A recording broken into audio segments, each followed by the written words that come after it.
자, 이번 시간에는 뭐에 대해서 해볼 거냐면 원소와 부분집합 관련된 내용에 대해서 해보도록 하겠습니다. 문제 중에서 어떤 게 있느냐면 원소하고 부분집합하고 구분하라는 문제들이 있는데요.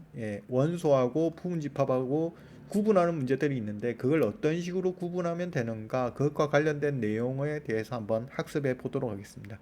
이 부분이 좀 학생들이 초기에 집합 부분에서 틀리는 경우가 좀 많은 부분인데 오늘 나오는 문제 예제 가지고 제가 한번 설명을 해 보도록 하겠습니다. 자, 일단 기본적인 내용부터 먼저 다시 한번 더 확인해 보고 가도록 하겠습니다. 자, 먼저 원소가 무엇인가부터 보도록 할게요. 자, 원소는 뭐라고 되어 있습니까?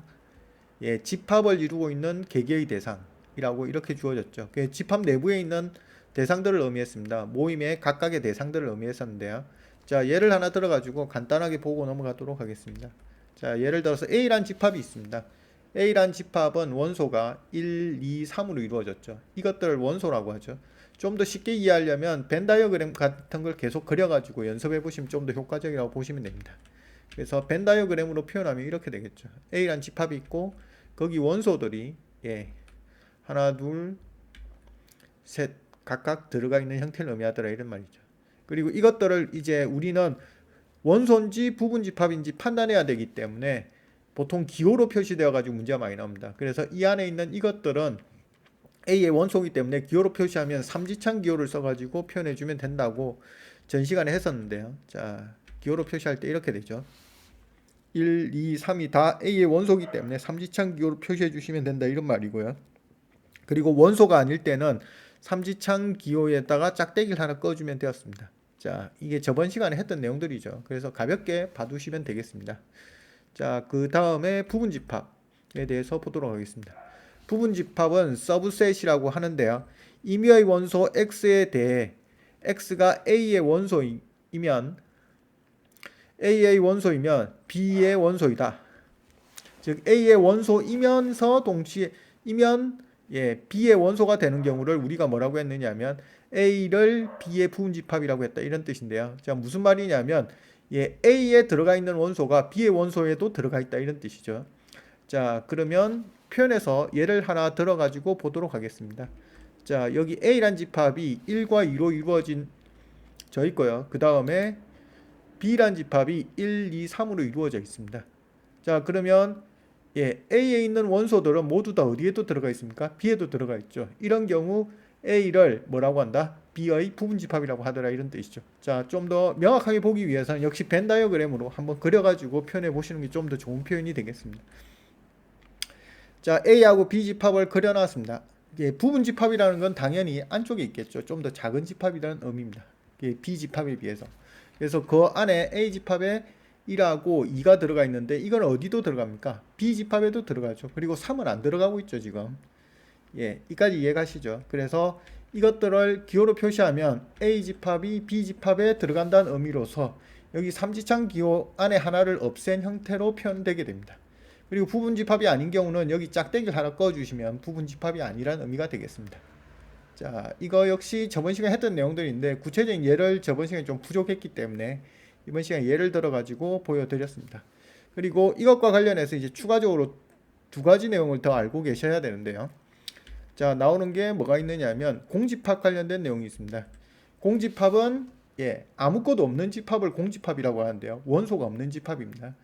그거는 모든 집합의 부분집합이 됩니다. 제가 다음 시간에 이제 공집합 성질 부분에서 이 부분에 대해서는 좀 자세하게 설명할 건데요. 오늘은 있다는 것 정도만 알아놓으시면 됩니다. 공집합은 모든 집합에 뭐가 된다? 부분집합이다. 근데 굉장히 자주 나오는 내용이고 중요한 내용이라고 보시면 되겠습니다. 자, 그 다음에 두 번째는 자기 자신이죠. A는 A 집합의 부분집합이 됩니다. 왜냐하면 A 집합에 있는 원소는 A 집합에 다 들어갈 수 있죠. 그래서 A는 A, 자기 자신에 대해서 부분집합이 된다는 거. 이 두 가지 조건을 부분집합에서 특별히 좀 신경을 써서 봐두셔야 된다. 그렇게 보시면 되겠습니다.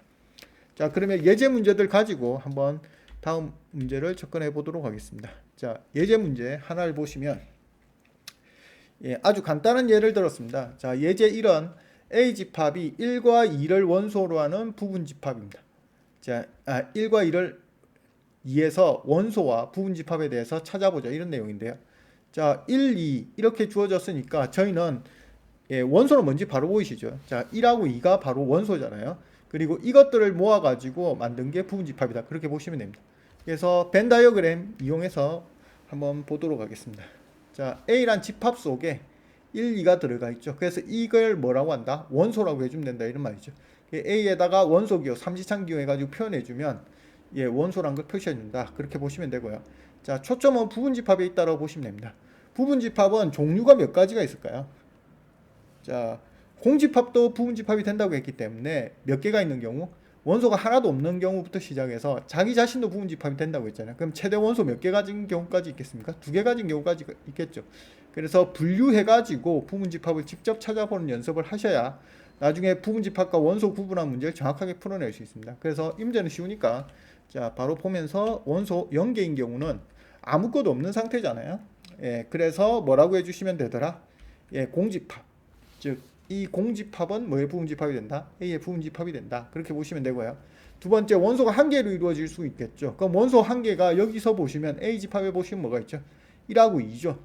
그래서 A의 부분집합을 찾을 때는 B가 부분집합이라고 친다면 원소 1로 이루어진 경우, 그리고 원소 2로 이루어진 경우를 찾아보시면 되고, 그러면 그 원소에다 뭘 붙여주시면 된다? 집합기호를 붙여주시면 되더라. 이런 말이죠. 그 다음 마지막으로 원소 2개, 자기 자신으로 이루어진 경우 되겠죠.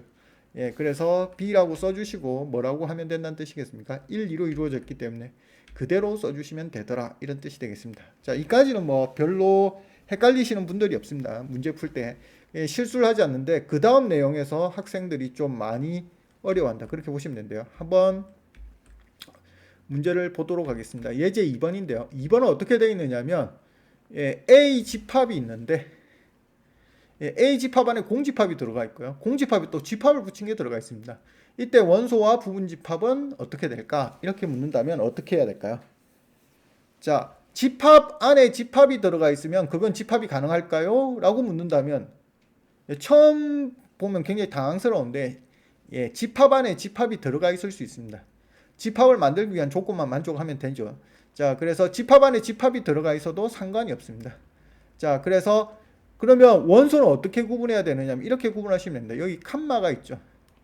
이 점을 기준으로 해서 이 각각들은 다 뭐다? 하나의 원소들이다. 그렇게 보시면 됩니다. 그래서 좀 더 명확하게 보기 위해서는 앞에처럼 벤 다이어그램을 그려가지고 원소를 명확하게 찾아놓고 그 원소들을 모아가지고 부분집합을 만드시면 쉽게 이해하실 수 있게 됩니다. 자, 그러면 이렇게 쓸 수 있겠죠. 자, 원소들을 표현했습니다. 공집합과 공집합의 집합기호가 붙어 있는 걸로. 즉, 이거하고 이거죠. 그래서 이 두 개는 다 뭐다? A의 원소다. 이렇게 되겠죠. 자, 그러면 계속 해보도록 하겠습니다. 그럼 부분집합 찾아보면 되겠죠. 그럼 이것들로 이루어진 부분집합을 찾으면 되죠. 그럼 처음에는 원소가 몇 개인 경우 있겠습니까? 앞에처럼 원소가 0개인 경우 있겠죠. 그럼 원소가 0개니까 벤 다이어그램으로 표현하면 이렇게 될 거고, 그 다음 그거는 공집합이죠. 그러면 보시면 신기하게도 어떤 특징이 있느냐면 A 집합은 공집합이 뭐가 되고 원소도 되고, 여기서 공집합은 모든 집합이 부분집합이 되니까 부분집합 두 가지 역할이 다 가능하게 된다는 걸 알 수 있습니다. 자, 이해가 가시죠? 자, 그 다음 거 봐볼게요. 자, 원소가 한 개로 주어진 경우입니다.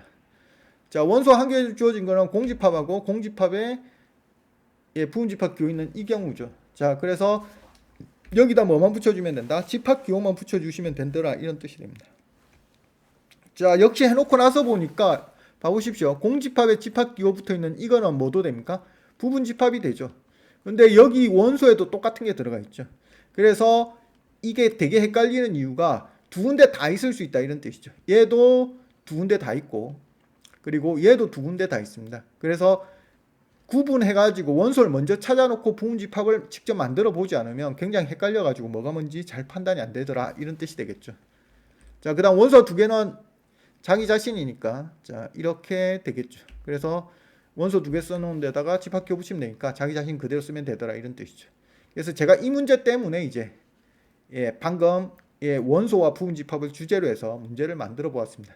이렇게 되면 여기 안에 뭐가 들어가 있든 상관없이 이걸 가지고 뭘 먼저 만든다? 벤 다이어그램으로 원소들을 먼저 판단해 놓고 칸마를 기준해서 쪼개 놓으시면 됩니다. 그리고 나서 자기가 직접 원소들을 몇 개씩 모아가지고 부분집합을 만들어 보시면 명확하게 뭐가 되더라? 부분집합에 들어가는지 안 들어가는지 판단이 가능해집니다. 주로 많이 무너지는 거는 부분 집합을 판단하는 데서 좀 많이 무너진다라고 보시면 됩니다. 그래서 두 군데 다 들어가는 경우가 발생할 수 있다. 원소도 될 수 있고 부분 집합이 될 수 있다. 근데 실제 그거는 같은 거라고 보기보다는 뭐라고 보는 게 좀 더 덜 헷갈리냐면 하나의 칸말을 기준해서 파이라는 공집합이라는 문자로 주어져 있다라고 생각하고 접근하는 게 좀 덜 헷갈리는 게 된다 이렇게 보시면 됩니다. 그래서 두 군데 다 들어가기 때문에 특히 예제 2번 문제를 좀 유심히 좀 봐두실 필요가 있다. 그렇게 설명할 수 있겠습니다.